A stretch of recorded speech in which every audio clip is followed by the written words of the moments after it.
the plot thickens. She had this gift of like hearing people and like being able to communicate with people who had passed away. The health.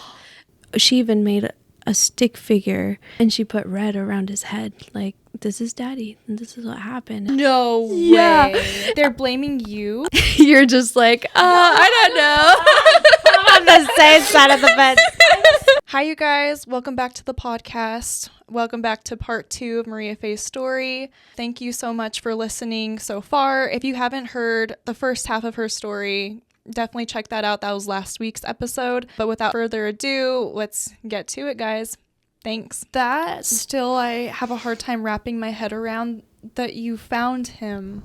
Like, it's one thing, how traumatizing is it to find a body that you don't know, but your person that you love and that you know so intimately, finding them in a state that you, like, the fact that he was even, like, his body had started to decompose, that's, I don't know how you processed that. I don't think, well, the first night I was just like, after all of that crying, you're exhausted. So I was able to get a little bit of sleep. I was up a lot, of course. And but for like 2 months after, like, going back to that house and sleeping just a few feet from the place I found him dead, just was, just my mind could not, there has to be answers. Your brain has to know why, so that you can just prevent it. Yeah. So it's like, if I would, like, from learning about grief, like, if you lose someone, that there's a part of you that feels like it's your fault because your brain wants them to stay there forever. Like, your brain wants permanence. So if you don't have an answer, it's going to look for an answer because it's going to create that safety. Well, if I don't do this, then this can't happen again. I don't have to experience that again because that is so painful and so not comfortable for the brain to go through. It's trying to, like, take control almost. Then. Yeah, it always wants to take control. And so I could not sleep at night because I was just trying to process, how did he get there? Did he hit his head? Did he... like, what were his last moves? How did he fall? Like, was it a head injury? Was it this? Was it that? Like, my brain could not stop running just for hours and hours. And I would fall asleep eventually, and then I'd wake up, just same thing. It was just this recurring cycle of, like, I want answers, and I need to figure it out. Yeah. Back to the intuitive. So you reached out to an intuitive that you knew, or? So, I knew a different intuitive, and she was fully booked. So she's like, actually, I know someone, and she's about to start her business doing this. And so, she had this gift of, like, hearing people and, like, being able to communicate with people who had passed away. Like, that was just something she, you're just like, I don't know. I'm on the same side of the fence. I believe, so let me say, I believe that there are people out there that have gifts, spiritual gifts. I just do. Like, I think that there has to be. I am skeptical of every person, like, that claims that they have it actually having a gift, but I'm not knocking that she actually knows what she's talking about. It's just cool. Like, yeah, it's just okay. I like, and some people might not believe it, and that's fine. But that's what helped me in that moment, just knowing, like, there was nothing I could have done. So she said that he perished from a heart injury or a heart condition? Yeah. She told me she could, like, kind of see him, and he was pointing to his heart.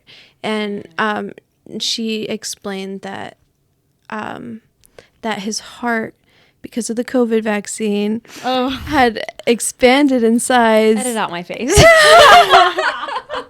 I made a face. Make sure to edit out. Yeah, that it had expanded in size, and The plot thickens. This is actually. I know. We're getting political over here. Shoot. Oh, man. And that had caused his heart to stop working. Mm-hmm. Yeah, it had gone too big that I don't remember how she explained it, but just a part of it just Didn't you say like a valve or Yeah, something? a There- valve. Something about. Mm-hmm.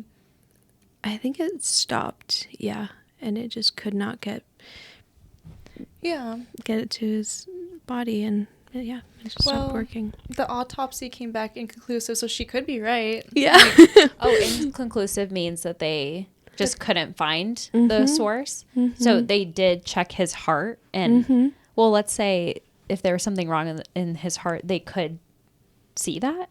Do you know? What I mean? Supposedly, that's Yeah. why they do the autopsy. But Yeah. here's what we know: he died of something. Of course. But if they checked the heart, the brain, the system, like everything, and they found nothing, like it's not that he didn't die of something; it's just they couldn't find it. They couldn't find it. Yeah. Got it. And like with a brain aneurysm, it's such a small little. I'm not not too familiar with the anatomy of it, but just like what is it, valve or not valve, vessel. Yeah.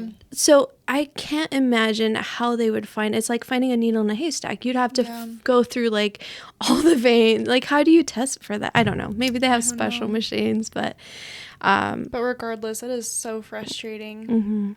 because Yeah. didn't we wait like 3 months for the autopsy? Yeah. Like, Yeah. hoping that would be like the light at the end of the tunnel for some answers, and but then nothing. Nothing. Yeah. Sheesh. So It's funny. I share my story on TikTok, and like occasionally there'll be the trolls like it was for the money, it was for the health. Yeah. no way. Yeah. And I'm like say that like they're blaming you. occasionally, like maybe one in a people thousand. do that. Yeah. That's why they do question the spouse, and even that troll comment reminded me of Ginny and Georgia. You're not Yeah. a showgirl, No, but I watched it. she marries. I thought about and she his, like, kills these her men. smoothie, Yeah, poison smoothie. Oh my gosh, no, literally. So when you said that troll comment, I'm like Ginny and Georgia. It's crazy. But no, like, oh my gosh. Yeah, and the funny thing is because the autopsy was inconclusive, we couldn't actually get any kind of like health or like there was no money, like there was nothing. We didn't Oh, have health really? insurance. We had health insurance. There was no life insurance. We Oh, I just see. never thought about it. So Yeah. Yeah. now it's something I'm aware of, and let's be prepared in case anything happens. You know but what's funny? Not funny, but after that, you got life insurance? No, honestly, listen, my mom actually sells life insurance. So I was like, wait, my mom's been bugging me. Maybe that brings us to a perfect commercial no, break. right? We're sponsored by my mom. They asked Yes. Julie will hook you up. But no, Yeah. for real, I can't. I mean, there's so many people our age that would never, ever in a million years think that it would happen to them. Yeah. Mm-hmm. I can't imagine. There is there's so many things. But just kind of telling your daughters what happened. Can you kind of dig into that if you feel comfortable? That was the hardest part. Like the really crazy thing is the last closer. Yeah. Sorry. The last 2 of his birthdays, those weekends we actually were at a funeral. Like both of his granddads passed away the weekend of his birthday.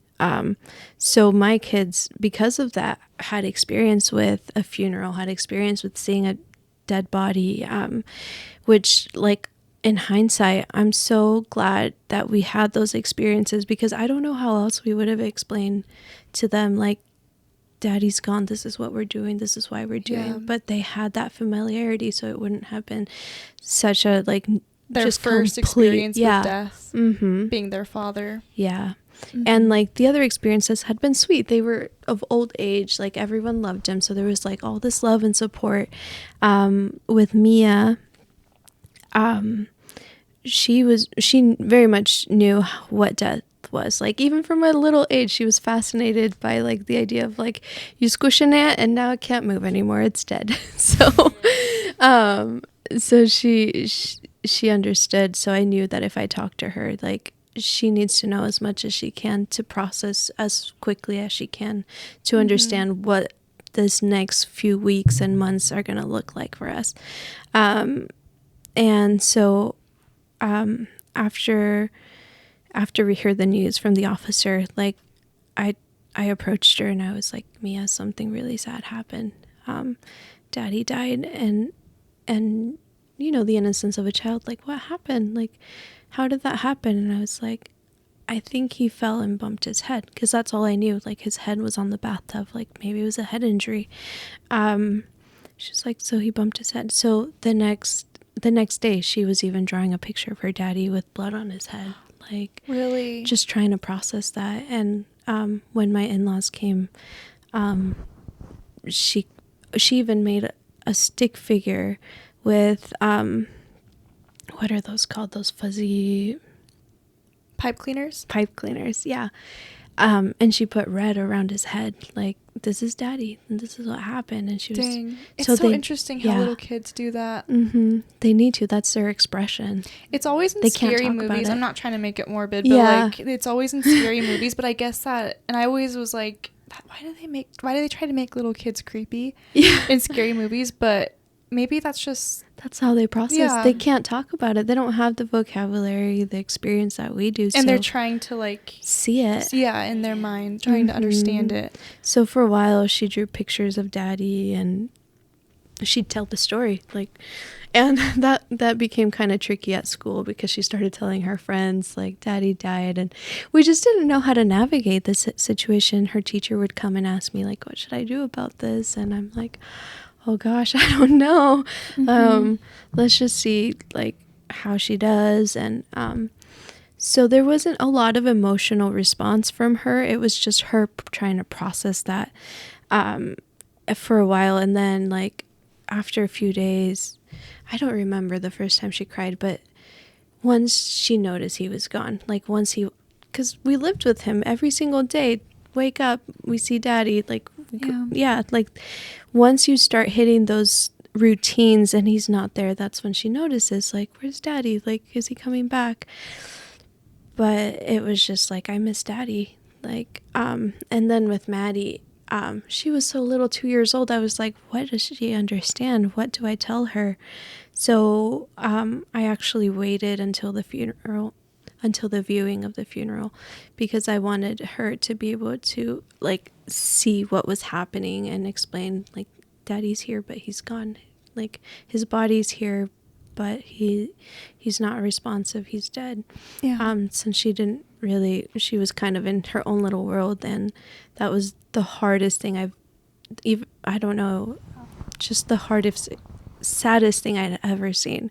I approached her and we went over to look at him, and I just held her and I just told her, like, that daddy had died. And she immediately, just the look of devastation and sadness in her face, like, she just felt it all in that moment. She understood that daddy was gone, and I started crying, and we're both just crying there. And I had some family members come and take her so we could all just be okay. But that girl loved her daddy, and yeah, she understood. And so with Maddie, it was a lot more expressive. Like, she would just randomly start crying about her daddy, and still does. And with Mia, as she's getting older, I think there was this part of her that she's a really independent little girl. She's 5 now, and she wants to do everything on her own and just know that she can do it all. And she's just this, like, super amazing little girl. And she's incredibly smart. She learns things so quickly. And so she knows her strengths, and she knows being strong is one of her strengths. And so she used that in the sense of, like, I'm strong, I don't cry about daddy. That's how she interpreted it. And I started to get really worried. I was like, well, if she feels so strong, when is she ever going to express it? I don't want it to come out in a negative way. Yeah. And when she would get really angry, she would say things like, I don't want to be a part of this family. I don't like our family. And I was talking to my therapist about it because I would feel really hurt every time she'd say stuff like that. And she was like, that's her grief. That's her anger because her family doesn't look the same way it used to. Mm-hmm. So most of the ways she expressed in the beginning was through anger, and through drawings. But now that she's starting kindergarten and she's starting to see like people have their dads, and she misses him, and she cries a lot at school. And her first day of school, I got a call from the principal that she had just been crying and crying, and she asked her why, and she was like, I miss my daddy died. And so now it's starting to come out more, like, and I'm sure it's gonna be like that in every milestone in her life. She's gonna wish she had her daddy. Of course. Yeah. Man. So that's kind of what it's been. And she was daddy's girl, right? She was. They were just 2 peas in a pod, best friends. Like, he adored her and she adored him, and they just had such a special little connection. They would be silly together and play together, and I was honestly even a little bit jealous of how well they got together, but that was just her daddy. And yeah.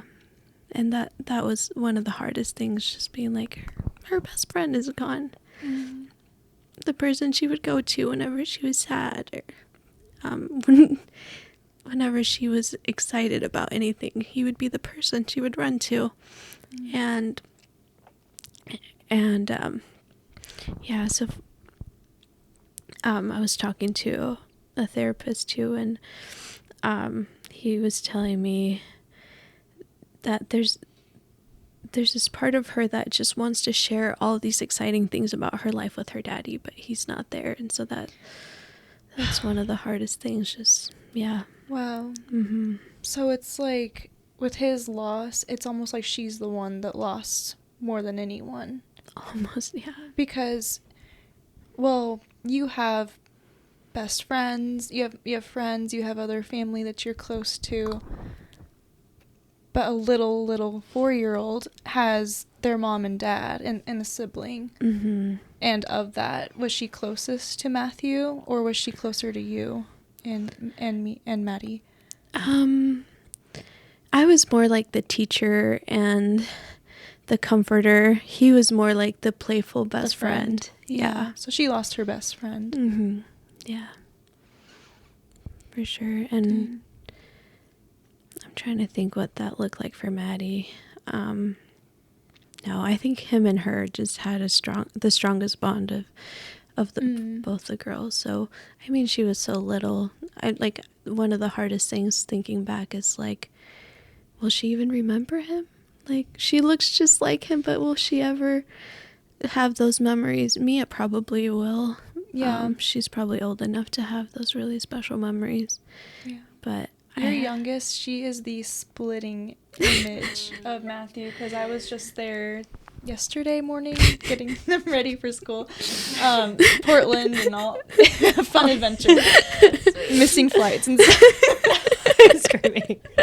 Sorry, I hope that's okay to say. But it was fun. It was fun spending time with your girls. But Maddie woke up bright and early, and she walks out, just tired with her eyes like still closed, and she has her blankie in her hand, and her hair's all messy, and I'm like, oh my gosh, there's little Matthew. She is so cute. But yeah, she's got a lot of her personality too, so it does break my heart that I don't know if she's gonna have those memories. I'm gonna have to be the one to be like, this is what he was like to keep him alive and to just have a sense of belonging, because there's so much of him in her. Yeah. Man. Yeah, it's gonna be a life journey. Like, it's only been a year, which I can't believe it's only been a year. It almost feels like a whole lifetime now, just everything. Yeah. There were, like, time just becomes such a weird thing. Like, some days feel like months and some months feel like hours. It's wild. Yeah. Your concept of time just completely changes. And I'm still there. I'm like, wait, what's today?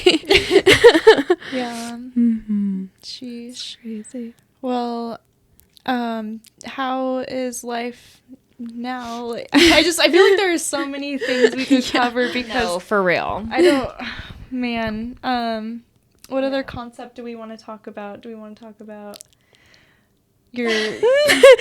You were curious about what life, like, Yeah. coming out of that was, Yeah, right? like kind of, yeah, I guess diving into, okay, kind of, you know, stages of grief, acceptance, coming into that, and, you know, how you, I don't even want to say move on.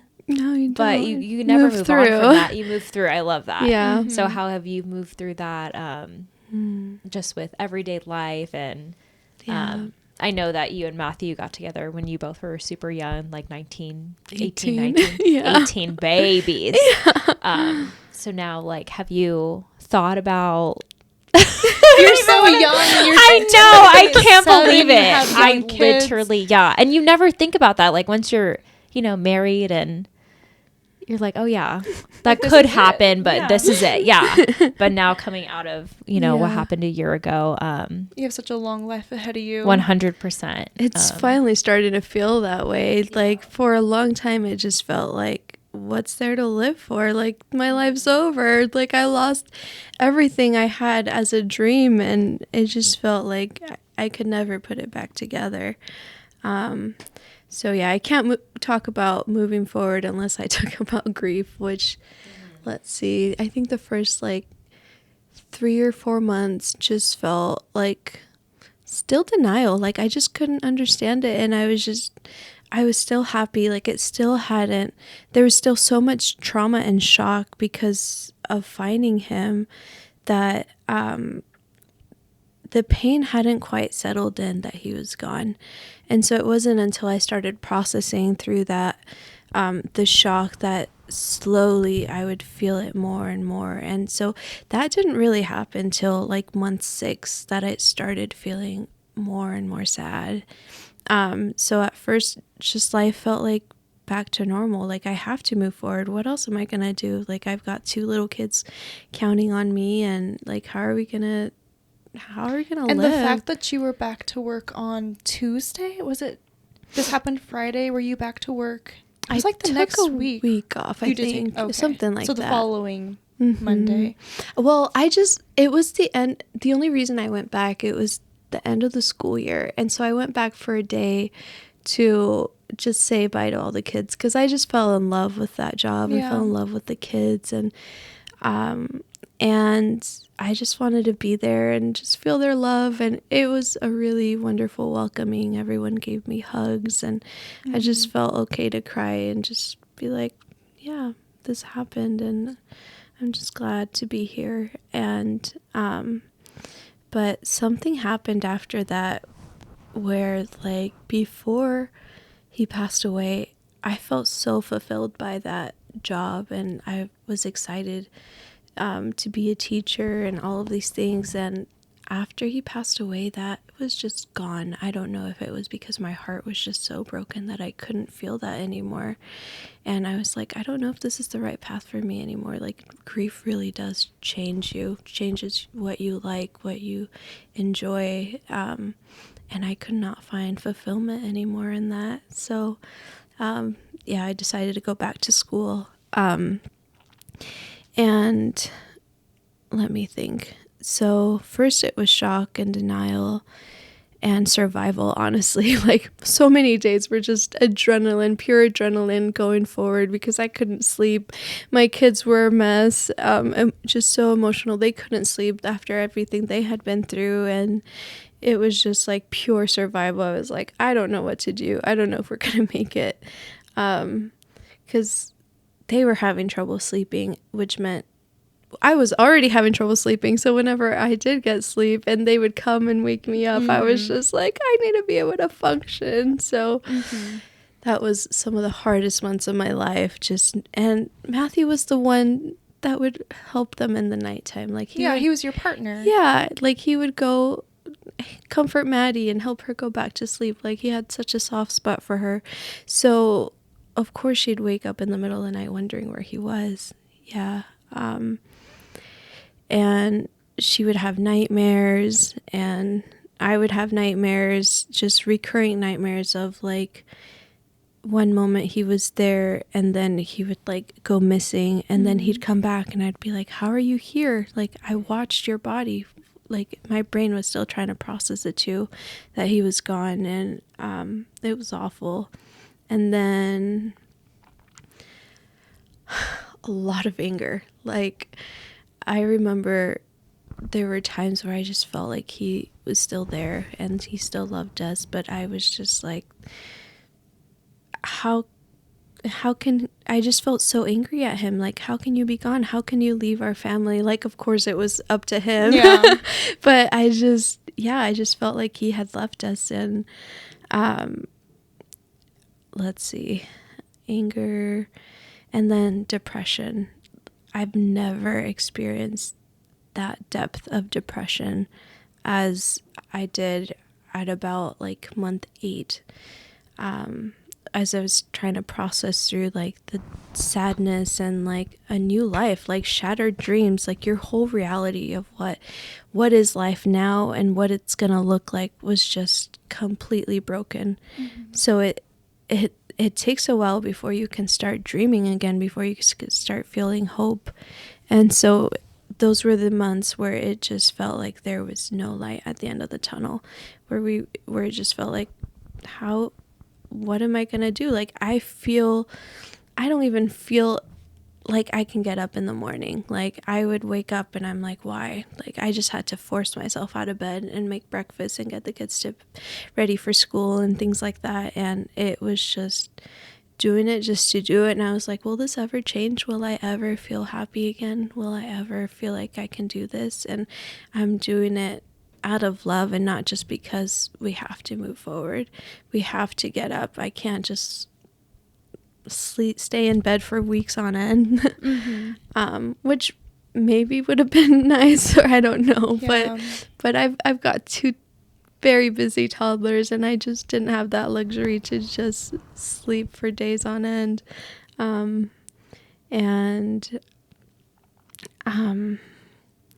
Just baby steps. I think that was the only thing that helped, just knowing. And I didn't even know what to believe, like, spiritually. Like, is there an afterlife? Like, you just go through this crisis of, like, what's on the other side? Is he still alive? And what does that look like? Like, there are so many different ways to think about that. Yeah. How it applies. Yeah. For many years, we believe that there is an afterlife and like we're going to see them again. And that makes it so tricky too now with the kids, because that's all Mia knows, that we're going to have a resurrection and we're going to see our family and be with our family again. And so now she will ask, like, when will we see Daddy again? When will he come back? There was even one day, this was so hard. We were playing with Legos and she just asked me, like, I wish I could die so I could be with Daddy again. Yeah. Yeah. So that is a whole other topic about how grief and loss can affect your faith and start distorting things, but I feel like we could talk about that's long. Another episode for sure. So it definitely, I didn't know what to believe anymore. There were days where I felt like, oh, maybe we will see him again. There were days where it's like, well, what's the point of looking forward to this when I have a whole life to live that he's not going to be here? So I still don't really know where I sit with those things. It's so tricky. But I can definitely see the power of like that hopeful thinking, because it makes the pain have perspective. Like, there's a reason for this, like, but I don't know. But then I think, is that just a Band-Aid? Like, just keeping us from processing all the pain of losing a loved one. So I'm still learning to navigate that. And I think one thing that has really saved me, though, is just doing more things that just bring me joy. Just doing those little things that I just feel completely alive in. So now I just seek those things more and more in my life, and the more I just fill my life with them, the happier I feel. And like it feels like it's sustainable, and it's just like growing and building on each other. So now I never thought I'd make it to this point where I'd feel happy again. And there's that contradiction of like feeling guilty that I can be happy without him. Like, but it's so complicated in the brain, like how, to process all of it. But it's going to be a lifetime work. Yeah. Yeah. Man, Mariafe, I feel just so inspired by you. You are Thank you. so unbelievably strong. And like the fact that how you said that you didn't have the luxury to give up, essentially. Or just take a break and Yeah. just cry for months straight. And to be there for your 2 little daughters. And man, one thing that I'm seeing just as you're sharing your story is you give yourself permission to feel all of your emotions, and you give yourself permission to wonder and ask those big questions like, dang, is heaven real or afterlife real? Or, you know, gosh, Matthew, why did you die? Like, you wouldn't do that, you know, like things that may seem like inappropriate or just kind of like, man, I never thought I would think these things or say them out loud. That is such a beautiful quality, to just let yourself just be you and to actually voice those things that you're dealing with. I feel like a lot of people might feel guilty for even feeling those feelings. Or not And to there want was to admit guilt. them. Yes, not to want to admit it. And then also how you parent, just allowing your daughters to communicate that, like, I want to be with daddy. And if that means, you know, XYZ, like I want to be, and that's a scary thought. And you're like, I don't want my children to think this, but just knowing, no, this is how she's processing. And like, honestly, I want to be with daddy too. So I understand how she got there. Like logically that makes sense.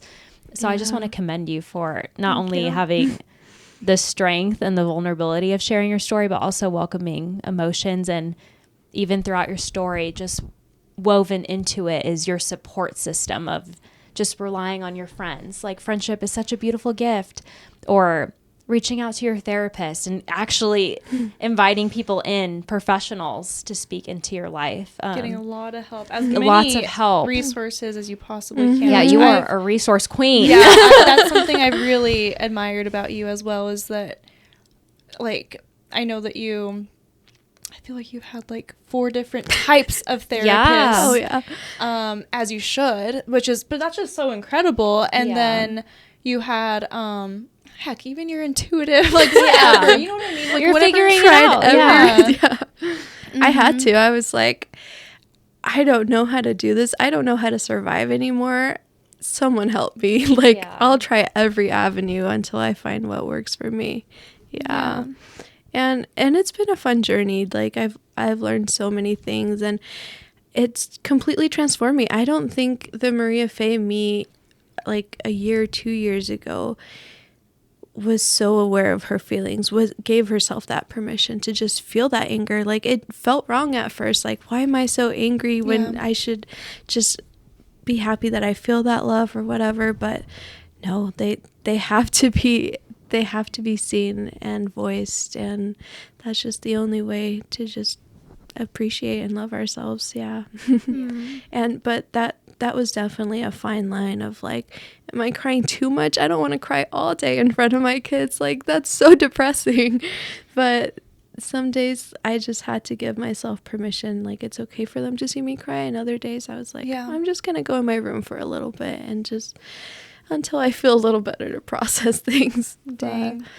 So while I was going through my, honestly, actually, I was about to say my second divorce, but even my first, like, I cried.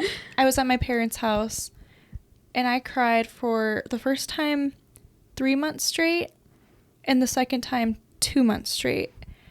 And both times I lost all of my weight. Wow. Like, my pants didn't fit me anymore, but I truly couldn't do anything but lay in bed and cry and waste away. And it's not me using hyperbole or exaggeration. Like, that really is what happened. And my family could really paint some good illustration of that time and like what that looked like on them, but I really could not leave the room. I just had to cry. And those are two very like different situations, but also kind of the same with like the loss of identity and grief and just loss. So I had the luxury of just being able to do that, which I thank God that I did. But you couldn't do that, and I really don't know how you were able to be so strong. Like, you really are just one of the strongest people I know. Thank you. It did not feel that. It just felt like I'm just gonna hold on and just another day, just survive another day. Yeah. That's what it felt like. Yeah. But I think near the end of like that honestly, I didn't have that strength. It came to a point where everything just felt like dark and there was no hope. I even started seeing my children as just dark, and I was like, this isn't good. Like, I need some help. And that's when like I tried medication for the first time. Like, there was just no other way to do it, and I'm really glad I did that, because like after the medication, looking back, I'm like, how did I survive? Like, I could have very easily gone, and like there was literally one day where I was just praying in my heart. I was going to the grocery store and I just felt no will to live. I was just praying in my heart, help me have one reason. Help me find a reason to stay. Help me find a reason to keep living. And it was just the littlest thing. I was getting my kids down to bed and we just heard laughter and playing outside, and it was my neighbors with their kids playing outside, and my daughter was like, can we go play? They were already in their PJs. I was reading them a story and I was like, let's do it. And that completely turned me around, and I was like, this was an incredible moment. Just watching them play, just talking to some neighbors, just not feeling alone. Just like, you really learn to appreciate those little moments as the big things. As the big things, yeah.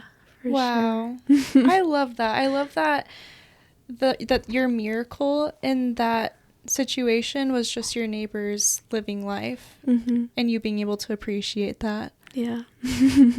Wow. It really just has created a whole new perspective of what's worth living for. Yeah.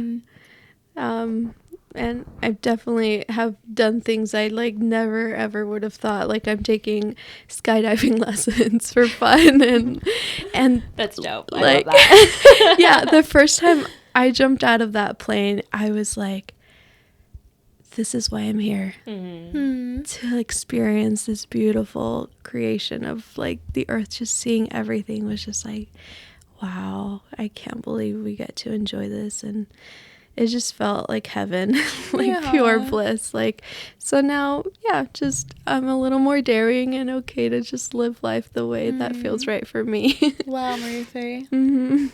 That's so amazing. That is amazing.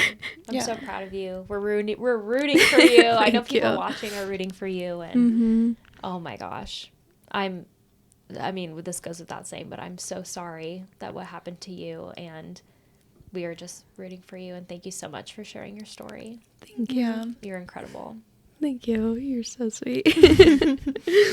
Well, we have to have you back on because I wanted to get into the dating stuff. Since this is a relationship podcast. Yes. Well, it's been a year and a half, so we'll see if Mariafe is seeing anyone, dating anyone. We'll leave a cliffhanger. Yeah. What's going on? Oh, that's fun. Oh, man. All right. Well, thanks you guys for watching. Hope you enjoyed this. I know we have. And we'll see you next time. Bye.